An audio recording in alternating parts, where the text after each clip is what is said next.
ब्रह्मा जी के एक मन से प्रकट हुए पुत्र हुए जिनका नाम पुलस्त्य ऋषि था। ये ब्रह्मा जी के मानस पुत्र में है। उनकी एक पत्नी का नाम था गौ। उनके एक पुत्र हुआ जिसका नाम वैश्रवण, जिनको कुबेर जी कहा गया। ये पुलस्त्य जी के अंश से प्रकट हुए श्री वैश्रवण जी हैं।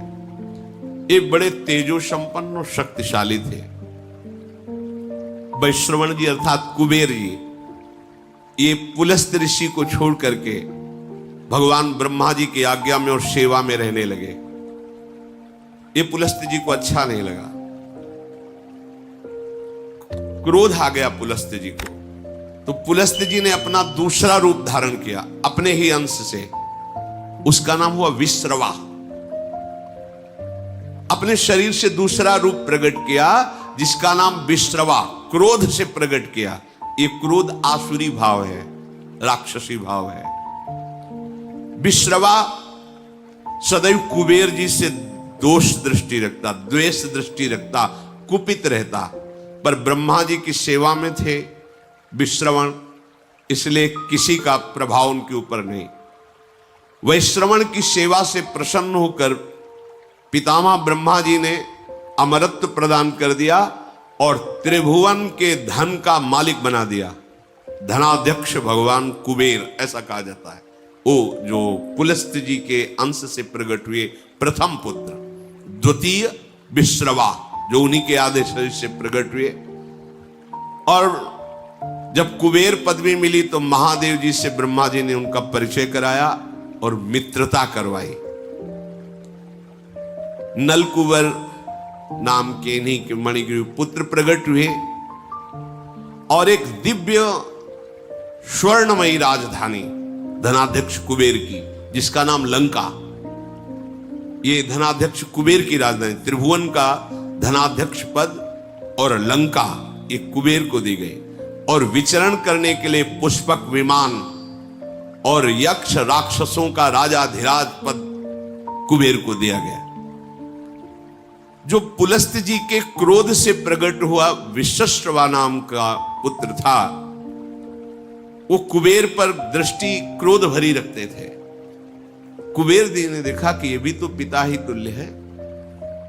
विश्रवा पुलस्त्य जी के आदेश शरीर से वो कभी गुस्सा नहीं करते, सदैव प्रणाम करते।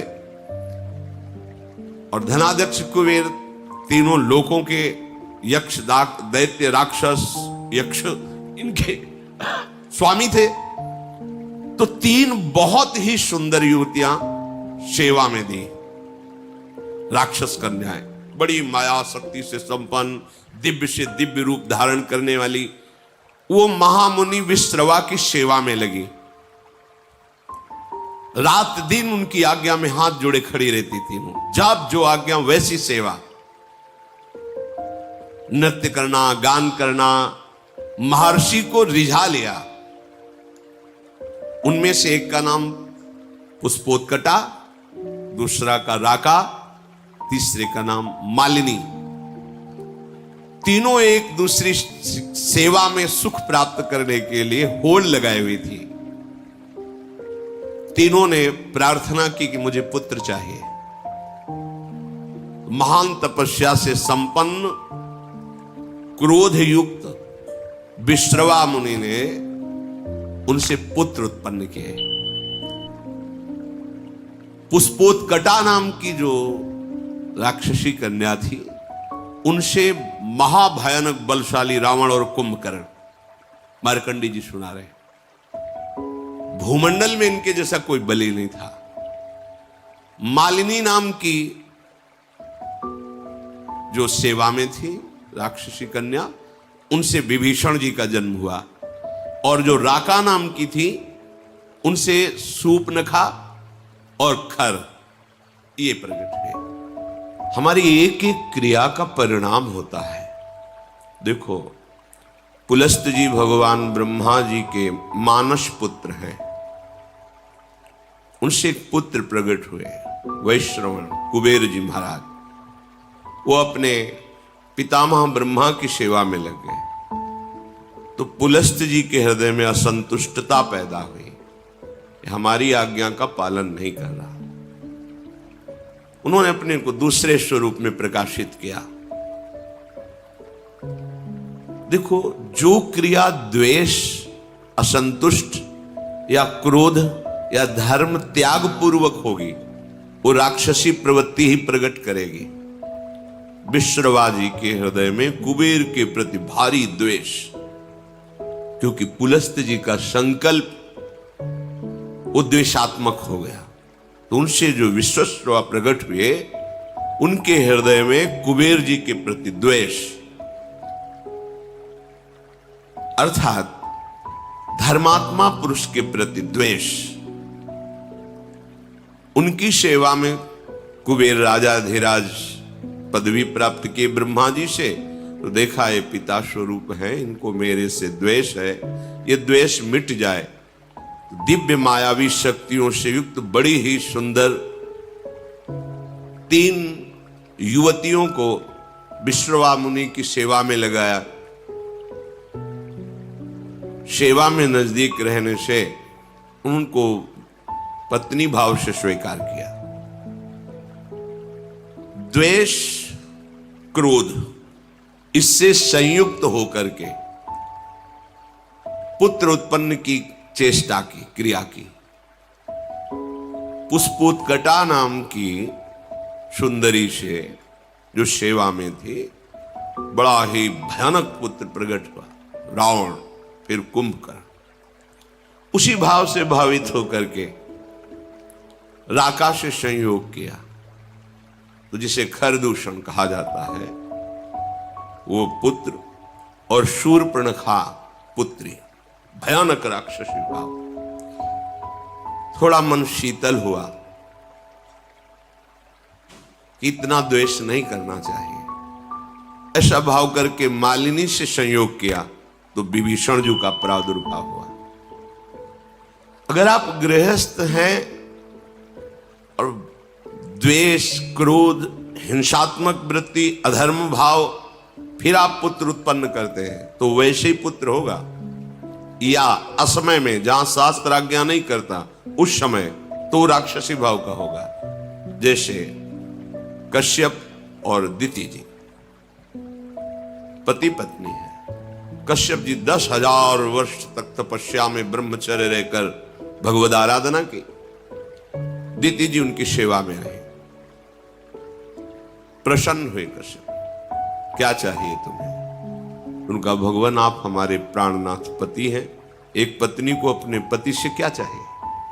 पुत्र, यही सौभाग्य है। तो उनका समय का इंतजार करो। उनका, नहीं भगवान, मेरे हृदय में इतनी वेदना हो रही है कि हमारी और बहनों की तो संतानें हैं, मेरे है नहीं। अब मैं समय का इंतजार नहीं, आपको इसी समय मुझे पुत्र प्रदान करना पड़ेगा। और इस तरह से वो अपनी भावना को प्रस्तुत किया, हठ किया। महापुरुषों से हठ नहीं करना चाहिए, उनकी रुचि पर छोड़ना चाहिए।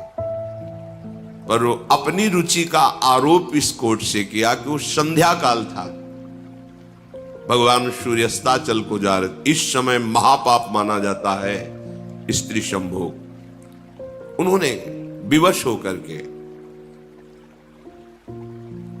फिर स्नान आदि किया और कहा कि तुम जानना चाहते हो तुम्हारा पुत्र कैसा होगा?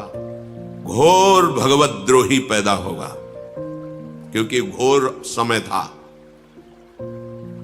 वो दैत्य और दानवों का अधिपति होगा, साधु ब्रह्म ऋषि धर्म इसका नाश करेगा।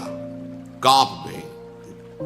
भगवान, ये तो मेरी चाह नहीं थी, ऐसा कैसे? तो उन्होंने कहा, तुम्हारी रुचि और समय, इसके अनुसार ऐसा पुत्र होगा। चरणों में गिरे, भगवान ऐसा नहीं होगा, ऐसा तो होगा, पर अब तुम क्षमा मांग रहे हो, इसलिए तुम्हारा पौत्र भगवान का महान भागवत होगा। तो ये हिरणाक्ष और हिरण्यकश्यप के रूप में प्रकट हुए और श्री प्रहलाद जी उनके कुल को पावन करने वाले प्रकट हुए। संतानोत्पत्ति एक भगवान की पूजा रूपी ये क्रिया है, ये कोई ऐसी साधारण नहीं है।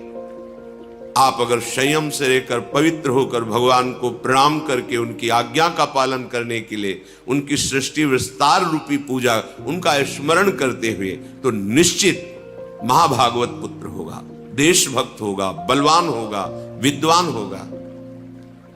अंदर क्रोध है, द्वेष है, अधर्माचरण है या मदिरापान आदि ऐसे, तो फिर वो सींग भले प्रकट ना हो पर होगा वो राक्षस स्वभाव वाला, स्वभाव उसका आसुरी होगा और वो तुम्ही को दंड देगा, तुम्हें जलाएगा जीवन भर। ये शास्त्र प्रमाण से जो चलता है उसे परम शांति मिलती है, चाहे गृहस्थ हो चाहे विरक्त हो। जिस समय रावण प्रकट हुआ, बहुत ही विकराल उस समय हो गया। जैसे भगवान के प्रकट होते प्रकृति शीतल हो जाती है, मंगलमयी सुगंध चलने लगती, धुंदुभियां बजने लगती हैं, कोई भी ऋतु हो, बसंत ऋतु प्रकट हो जाती है। ऐसे ये महान दैत्य भाव, देखो भाव का खेल है, भाव आसुरी किया और संतान उत्पन्न किया, तो ऐसे भाव का प्रकट हुआ। 10 सिर ताहि 20 भुज दंडा, रावण नाम वीर बरी बंडा। 10 सिर 20 भुजाएं, अपार बलशाली। ये मार्कंडेय जी महाराज युधिष्ठिर को सुना रहे कि तुम्हीं को दुख नहीं हुआ है, स्वयं भगवान श्री हरि अवतरित हुए तो देखो उनके जीवन में कैसे कैसी विपत्तियां आई। ये भगवान के नित्य पार्षद हैं जय और विजय। सनक सनंदन सनातन सनत कुमार को प्रवेश द्वार में ही रोक दिया, ये अपराध है, नहीं करना चाहिए था। जय विजय जी को बिल्कुल नहीं करना चाहिए था, क्योंकि ये आदि मुनि हैं, निरंतर भगवत अनुराग में ब्रह्मबोध में छके रहते हैं। वैकुंठ में कोई ऐसा वैसा जा सकता है क्या? भगवत धाम है, संशय की कोई वहां गुंजाइश नहीं। 5 वर्ष की अवस्था हर समय रहती है और नग्न रहते हैं, दिगंबर रहते हैं, और श्रीमुख से चारों के निकलता रहता हरि शरणम हरि शरणम हरि शरणम। अब इनको रोकने की क्या जरूरत है? पर भगवान की जब प्रबल इच्छा प्रकट होती है लीला करने की, तो उनके जोड़ का तो उन्हीं का पार्षद ही होगा, दूसरा तो कोई हो ही नहीं सकता, क्योंकि हरि स्वरूप ही होते हैं। भगवत इच्छा से ही रोक दिया। अब इतने अनुराग में एक एक कदम बढ़ रहे थे सनक सनंदन सनातन सनत कुमार जी के, कि अच्छा नहीं लगा। तुमने क्यों रोका? प्रभु के दर्शन में जाने में क्या तुम्हें मेरे में बाधा लगी? तुम निर्विकार सच्चिदानंद परम धाम में भी दोष बुद्धि रखते हो। यहां कौन आ सकता है बिना भगवान की इच्छा के? इसका मतलब तुम्हें दंड चाहिए अभी। आश्चर्य की बात, जहां से किसी का वापस होना नहीं होता, भक्तों का या संतों का, भगवत प्रेमियों का अपराध वहां से भी नीचे पटक देता है। आज तक कोई प्रमाण नहीं मिला कि वैकुंठ से किसी का पतन हुआ हो, लेकिन इनका पतन हो गया। महाभागवत ब्रह्मबोध संपन्न निरंतर भगवत अनुरागी महात्मा को रोक दिया, साप दे दिया, जाओ तुम 3 जन्म तक असुर भाव को प्राप्त हो। इससे बड़ा दंड क्या हो सकता है? भगवत भाव का सिद्ध महापुरुष भगवत पार्षद बनता है, उसका जीवन होता है निरंतर भगवत चिंतन। ऐसे चिंतन में सिद्ध हुए भगवत पार्षद, ये तो सिद्ध पार्षद है, इससे बड़ा दंड क्या हो सकता है कि आसुर भाव को प्राप्त हो, भाव ही तुम्हारा राक्षसी हो जाए। कांप गए। जय विजय भगवान सर्वांतर्यामी स्वयं चलकर आए।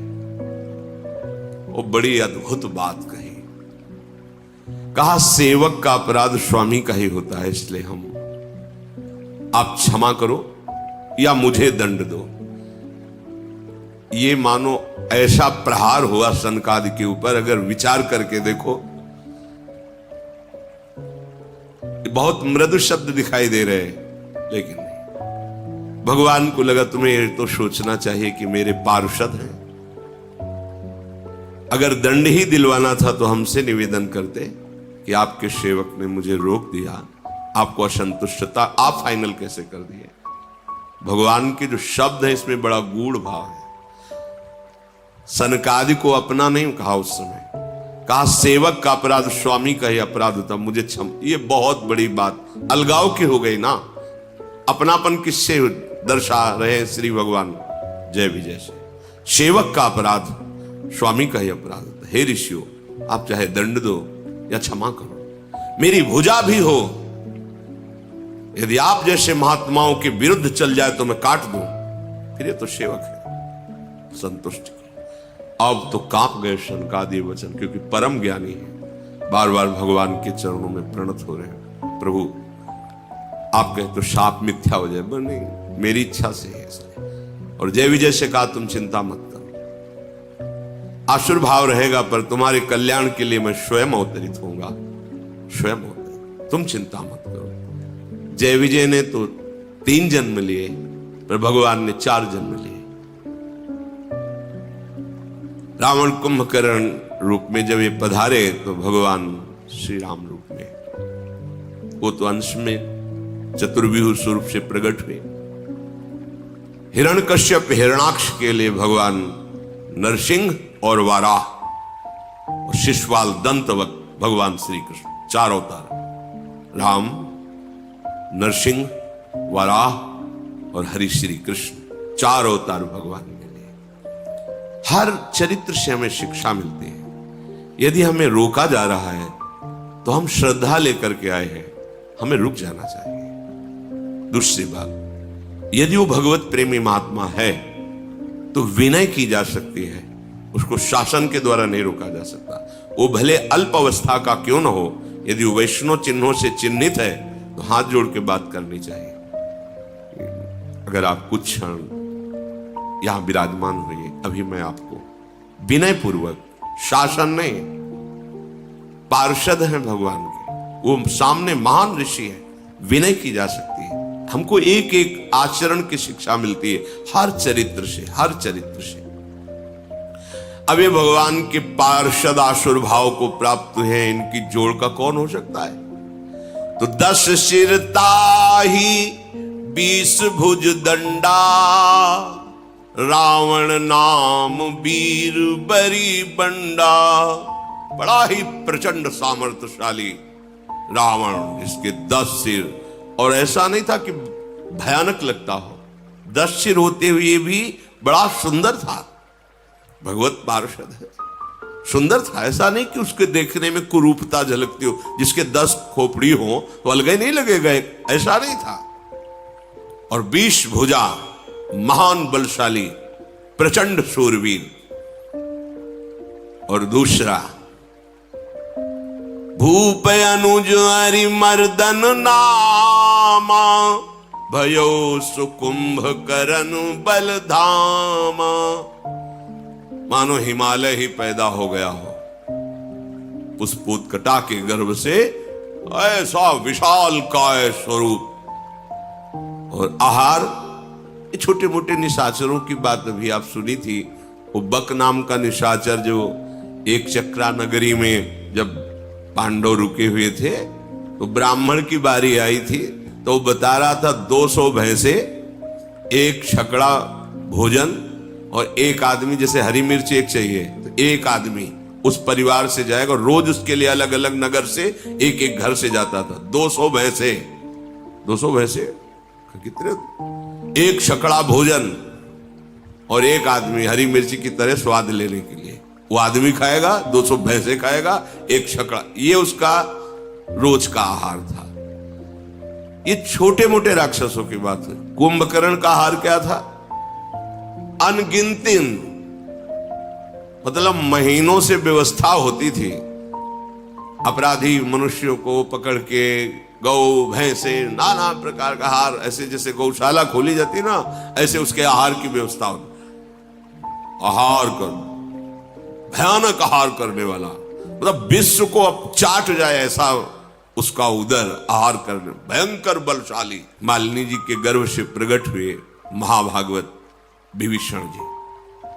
देखो चिंतन का प्रभाव पड़ा है, अंदर चिंतन हुआ मैं द्वेष कर रहा हूं नहीं, और शांत भाव से तो श्री विभीषण जी का प्रादुर्भाव, माता पिता की वृत्ति जिस समय संतानोत्पत्ति की भावना से संयोग कर रहे हो उसी का परिणाम संतान पर पड़ेगा।